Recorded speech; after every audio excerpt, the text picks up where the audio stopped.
Good afternoon, everyone. It's great to see you on this Friday afternoon. This is our first event in the spring 2024 semester, so welcome. We are recording this event so that if there's anything that you've missed or you would like to review, the recording will be available on our YouTube channel. Of course, you can always reach out to us directly. And then for those members of our community who cannot be with us today, the recording will be there for them as well. If you have questions, just, put them in the chat box and we're gonna go over them towards the end of the presentation.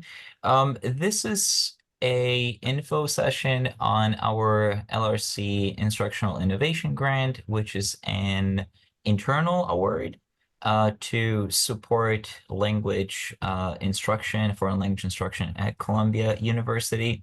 And let's jump right into it. Okay, come on. Here we go. So we thought that it would be useful to have this session because over the course of the last couple semesters, not couple years, there have been just a lot of really, really good ideas floating around our community. People are coming to us with ideas for materials, for curricula, for entire textbooks even, wondering how those ideas could be put into life, how they could be realized. And this is what we are trying to do with this grant. We're trying to provide the sort of financial material assistance to make things happen. So that, all this creativity is not going to waste. Um, so with this session, we're trying to make sure that our community of language lecturers is available of the support that we offer here at the Language Center. And we also wanted to show you some of the cool stuff that your colleagues developed over the years. You may or may not be aware of it. I'm not entirely sure, but we have them all grouped in a project archive, which I'm gonna open for you. This is part of our website, lrc.columbia.edu, which contains all the projects that we have supported since fall 2017. They're all grouped here. Instead of just open, I don't know, fall 2020. Yeah, instead of sort of going over all of them, I thought I would highlight just kind of a representative sample to show you the array of initiatives and ideas that receive funding. And so, starting with a project that came from ELAC department, which is a social learning website for business trainees. This is something that was developed by one of the instructors, Zhong Shi. We have a number of instructors from ELAC with us, so from the Chinese language program. So this is something that may be familiar to you. It is an entire suite of materials developed for the purpose of teaching business Chinese, and I really hope this loads. Great. Uh, Beautiful website, very well developed. Again, language for specific purposes. Developed over the course of, I believe, an entire year, maybe a little bit over a year. Still in use, still being maintained.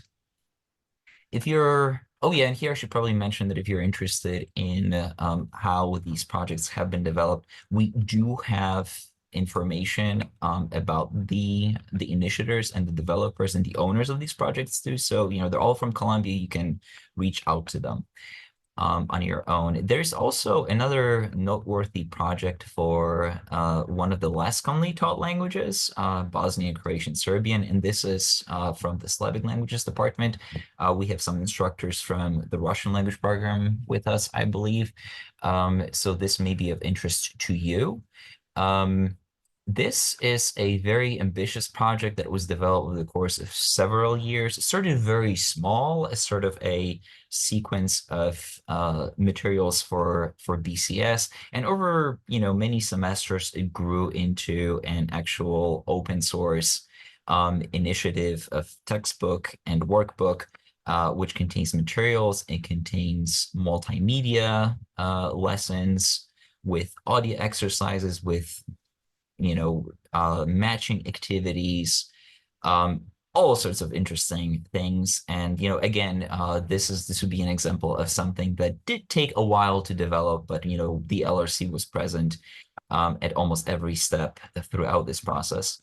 And then one of our earliest and perhaps more interesting projects that we've supported, also for a less commonly taught language, is a project that involves subtitling, and here it is in the context of modern Tibetan, where the Tibetan instructor went to the or approached a Tibetan television station to purchase rights to a telenovela, and developed subtitles for clips that then illustrate certain lexical and grammatical concepts.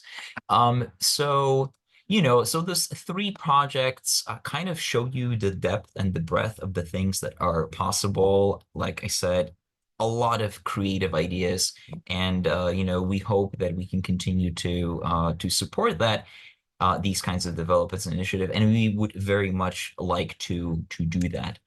Um, Now, of course, what are the things? So you've seen some of the things that we have supported over the years. There are also things that we cannot support, but focusing on the former category, we have been financially helping with paying for assistants, usually graduate students who participate in the development of these projects. And here, it kind of goes from web design through materials development, videography, recording, really, and anything in between. We have also funded software that has been used in the development of these projects. More often than not, we do have the necessary software here at the LRC, but every now and again, there is something more specialized required, in which case we assist with the purchase or with subscriptions. And then speaking of subscriptions, we also help with services at large. So for instance, there was a project some time ago that involved collecting professionally recorded samples for Vietnamese, and for that project, the instructor engaged professional recording services and editing services, and this is something that we're able to work with the instructor to help pay for. We also help with the purchase of hardware and equipment. There are some caveats to it. It's kind of on a case-by-case basis. Again, a lot of it depends on what we have as far as the technology goes here at the LRC. And then professional services I already mentioned. And then there are also things that, due to how this grant is structured, we are unfortunately unable to help with. And those are things like traveling, hotels, lodging, conference attendance, which, if you think about that, is all covered or should all be covered by the funds available to you as part of your FREP allotment. And then there's also, of course, food and beverages, which don't fall into this category. You will notice that I marked the category of research in asterisks. This largely pertains to empirical research, for which there are other solutions available at the university. Again, this just helps to underscore that this grant is for pedagogical development purposes, materials, curricular design, and things kind of tangential to these categories. But, that being said, if you have an idea that does not fall neatly into any of these buckets, and you're kind of trying to color outside of the lines with it, that is completely fine. We do encourage experimentation. If you have an idea, do come to us. There have been cases in the past where even though the ideas that we received didn't fall neatly within the parameters of this grant, we sort of help to shape them so that they eventually did. So, we are here to help. We are here to work with you. And we really get excited about, the things that you come to us with. So, um, we encourage you to reach out to us. And especially now that starting the current academic year, we have sort of simplified and streamlined some of the procedures associated with the grant. And about that, I'm gonna have actually Chris talk to us a bit because he is more of a person responsible for the back end and the financial logistics of this initiative.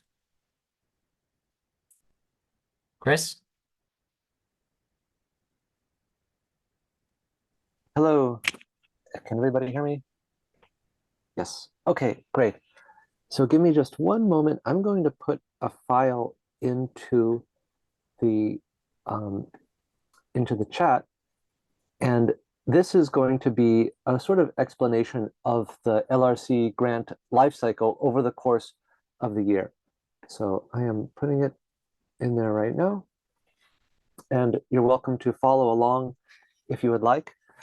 But before I get into the details of this, as a sort of preface comment, I wanted to say that the grants are managed really on the LRC side by me and by Simon. And we sort of split the responsibilities. So Simon works more with the content of the grant. He helps you think through pedagogical issues. He helps you before you apply for the grant, thinking about, okay, what do we need to do to make this fit into the requirements of the grant? Whereas I am more on the container side. I help with the financial aspects of the grant. I help make sure people are hired, that you're able to purchase things that you need, and that everything is wrapped up in a timely manner.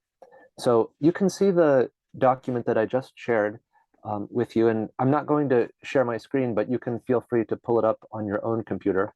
So there's an important change that we've made this year at the request of the finance office, which is in the past, we had 2 grant cycles per academic year. And the issue was that the grant cycle that would span from the spring until the spring of the following year would move across 2 separate fiscal years. And this became something that they really did not want us to do. So we have changed it so that there's only 1 grant cycle now. And that grant cycle has what you see here. So in the spring, before April 12th, 2024, we invite you to come and speak with us, with Simon specifically, to think about the content of the grant and how that grant could fit in with the requirements. This is the best way to make sure that you have a high likelihood of receiving funding from the committee that approves the grant. And as you're doing that, I'm also happy to work with you to think through the budget, how the budget will work, and how we can align it with Columbia's system so as to create minimal friction.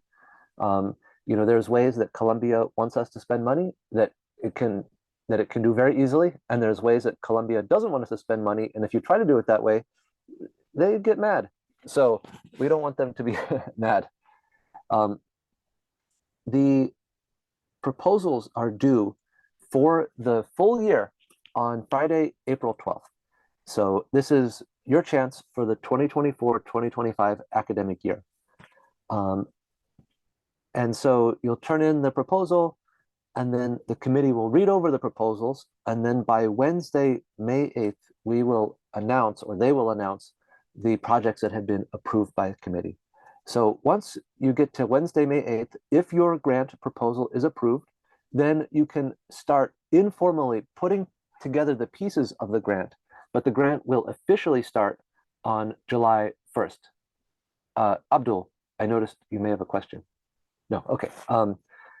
So again, we are aligning this with the university fiscal year, which goes from July 1st through June 30th. So even though we're doing this, you cannot spend, so basically you cannot spend money until July 1st, but you can start doing things. And you can start with hiring people, selecting who you might want to be a graduate or undergraduate assistant. You can start thinking through logistics. You can start thinking through what I want to buy, that kind of thing. So that is really corresponding with this spring period. After you receive the grant, then we will ask you to come and meet with me and with Simon, and we can really kind of formalize the logistics of how to set things up and to make it so that it goes as smoothly and as easily as possible.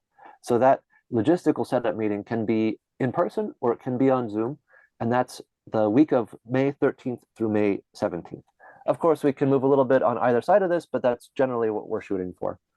And then sort of what I was just describing, the preparation phase, mid-May through June 30th, really getting ready for the grant so that when July 1st hits, you can hit the ground running and start your assistance working. You can make purchases then. And with all of that, I'll be here to help you and make sure that everything that needs to be done on the sort of finance side is in place. Now, it may be that you feel that you don't need a full year to do all of this and you want to apply, but maybe you don't want to start working until, let's say, October, for example. That's fine too. All that we ask is that you get things wrapped up by the end of the following year. Okay, so we've covered spring. In summer, July 1st, assistants can start working. You can purchase items. Yes, question, Marina. Can you hear me? Yes. So when you say to wrap things up by the next year, do you mean academic year or fiscal year? Yeah, I'll get to that in just a bit. I realized I was getting ahead of myself there. Okay, so, but let's stick with the chronological order, or let me stick with the chronological order. So in fall and spring, that's the academic year, and we will ask you to have a check-in with us around the period of the fall midterms, around the end of the fall semester, around the period of the spring midterms, and then at the end of the spring semester, we have a final report and presentation. And Simon, I know that you also wanted to talk about this, so if you wanted to jump in here with any additional information about that, I will pass it to you for just a moment.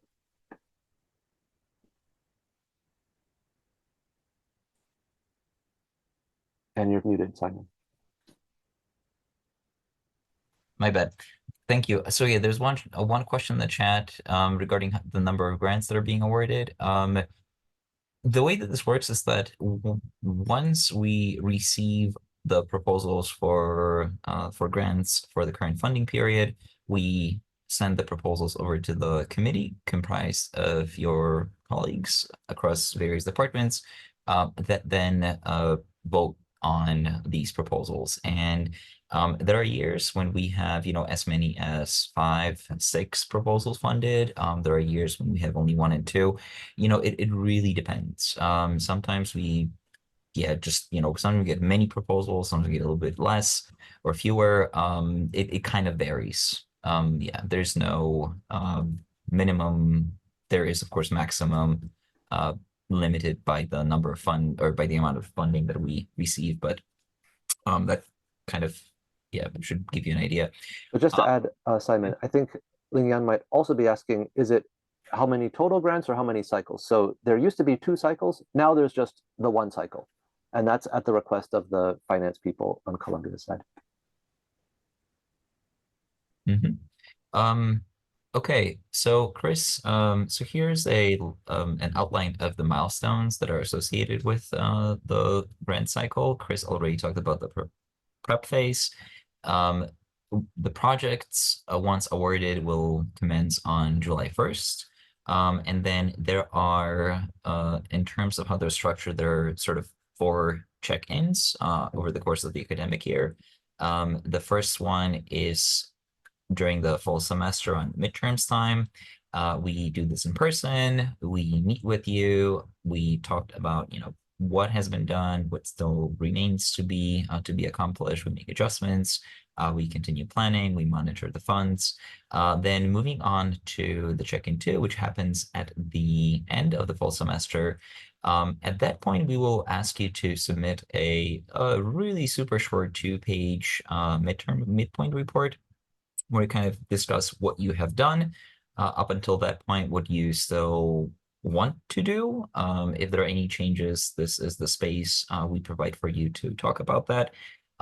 If you realize that you may be running out of money for your project, this is also the time when you may consider requesting additional funds from the committee. Here, I think it's important to mention that we are sort of the middleman here. We manage the money, we administer them, but we cannot just out of our own volition award the funds. Any requests have to be run through the committee first, and then it is the committee that decides on the financial award or lack thereof. Check-in 3, again, kind of reflecting the fall semester schedule. It will be around the midterms in the spring semester. And then the final check-in would be or will be towards the end of the spring semester, at which point you will be asked to produce the final report, something similar to the midterm report, also 2 pages, just discussing your project, what you have done, what worked, what didn't work. If you're thinking about continuing with the project, how would you maybe like to do that? Things like that. And then a part of this grant is a requirement to present your project in front of your colleagues. These presentations will be happening at the end of the spring semester in a informal setting. We usually host them online. And with the idea to sort of help you practice your presenting your project in case you may want to, showcase it outside of Columbia at conferences or other events. Chris, did you already mention about the purchases being reconciled by June 1st and things like that? No, let me mention that. And Simon, you can keep that slide up. Okay. And this really answers Marina's question that to wrap up, we want to finish all purchases by June 1st, and then assistants need to have worked their last hour by June 15th. And so to answer your question, Marina, it corresponds with the fiscal year and not necessarily the academic year. And just to add yet again, if you feel that you don't need that full year and you want to do it all in 7 months, no problem. That's totally fine. But it needs to be contained within one university fiscal year. Exactly. Okay. I think we're done with this slide. Let's just move on. So, yeah, if this is something that interests you, and if you yourself have interesting ideas, come and talk to us.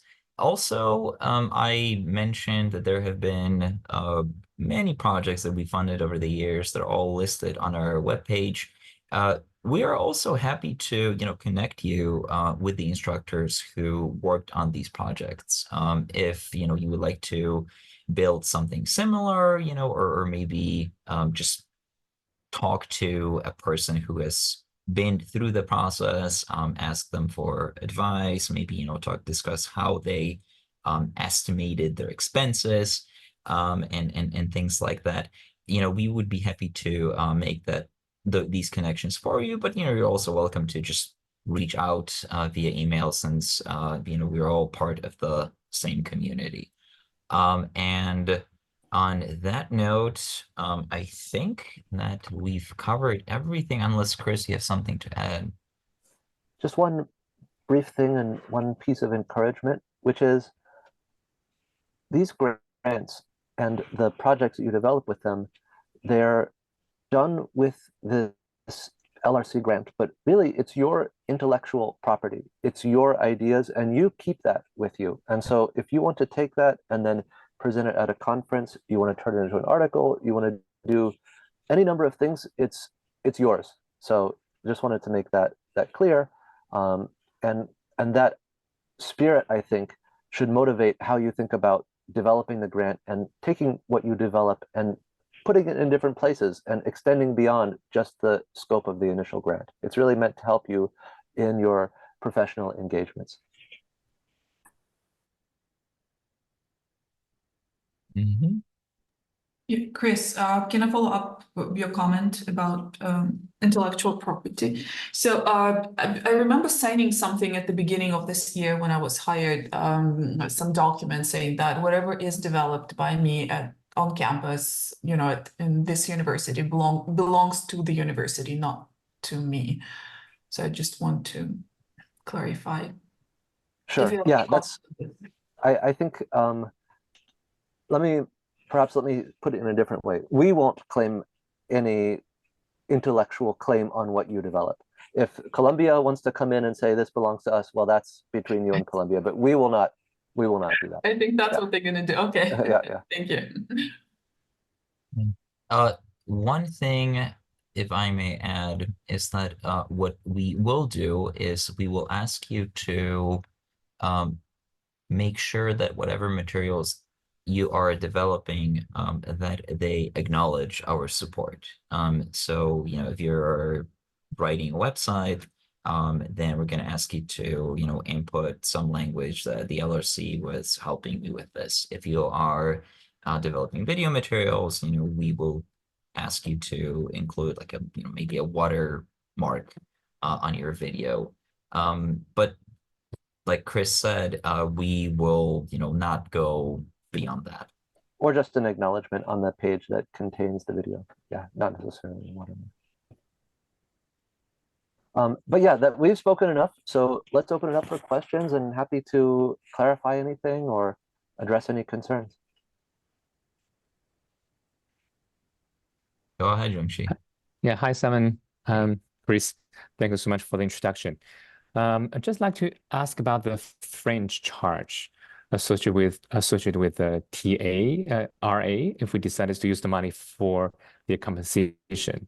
Are the fringe charge the same as previous years? Are there any changes on that?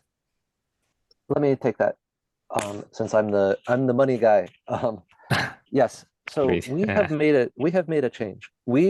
So for anybody who doesn't know what we're talking about, don't worry. But we are going to conceal the fringe. So don't worry about the fringe. We'll take care of the fringe. You put in the amount that you want, and don't worry about the fringe. We'll worry about that on our side. Oh, that's so wonderful. That's a big change. I know it was such a pain. Yeah. And so we said, if you get $1,000 budgeted for your assistant, it's $1,000. Right. Oh, wow, No, that's great news, for the yeah. upcoming applicants. Yeah, this We is want to make it wonderful. easy. Yeah, we want to. Yeah, we want to use a bigger fund for that. No French anymore. Great. Yeah, Yeah. because I remember if we hire like a teachers like teachers PC teachers college assistant, we need to pay like 30% French. Used to be that way. That's a huge amount of money. Yeah. So just to clarify Thanks a for lot. everybody, Okay. Columbia takes a cut, but that cut, Mhm. it's constantly changing. So, Okay. we're going to ask people applying for grants, don't worry about the fringe thing. We will pay the fringe on our back end. Just think about how much you want to budget for your for your students. Okay. Yeah. Thank you so much. That's such wonderful news. Yeah. Perhaps I can jump in here since Chris mentioned payment to your for the assistant work. The way that is structured is hourly, and the current base rate, so to speak, is $20 an hour. So if you are looking to get an assistant to help you with any sort of development kind of work, you should be expecting to pay that person at least $20 an hour. Now, that being said, you can also choose to compensate your assistant at a higher rate.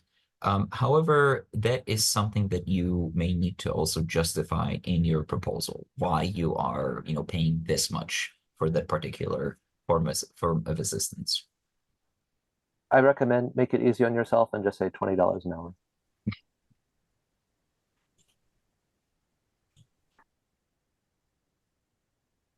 Ningyan. I remember that we talked about like because our assistant spend more hours than our fund that can pay for him. When do we apply for the like more fund, submit the application request for more funding to the committee?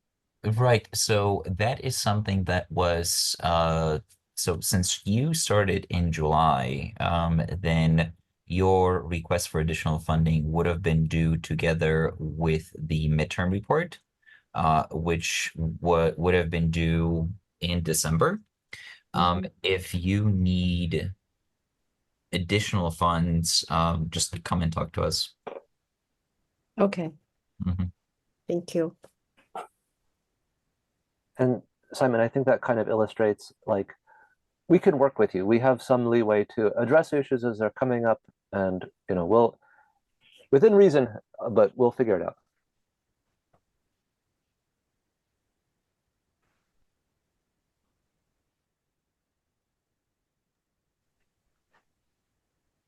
Other questions? Let me also say that I would ask you to encourage your colleagues to apply for these grants because we generally don't end up awarding the total amount that we are allotted by arts and sciences. And so there's money out there. And as long as you get approval from the committee, it's there to be had. The other thing is speak with us before applying. And we have a sense, especially Simon, of what the committee is looking for and what the committee doesn't want. And so that can improve your chances of passing through the committee. Oh, I don't think we ever talked about how much these grants actually are. Take it away, Simon. So we have two grants or two types of grant that we award each semester. One category is called exploratory grants, and those are grants up to $2,000, meant for sort of like an initial seed for the project, maybe exploring an idea, conducting something, simple, maybe smaller scale, with the intention to make it larger, to grow it out in the future. And to that end, we have what's called the implementation grant, and those are $5,000 awards. And those are meant for, larger projects that are perhaps more fleshed out, that may have already been seeded with the $2,000 grants. Either way, both grants last a year. It's just that the amount of money awarded is different.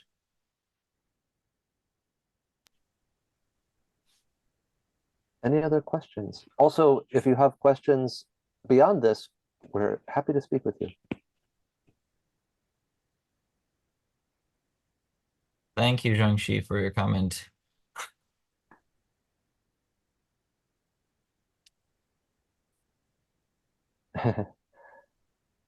Okay, well, we won't keep you super long on a Friday afternoon.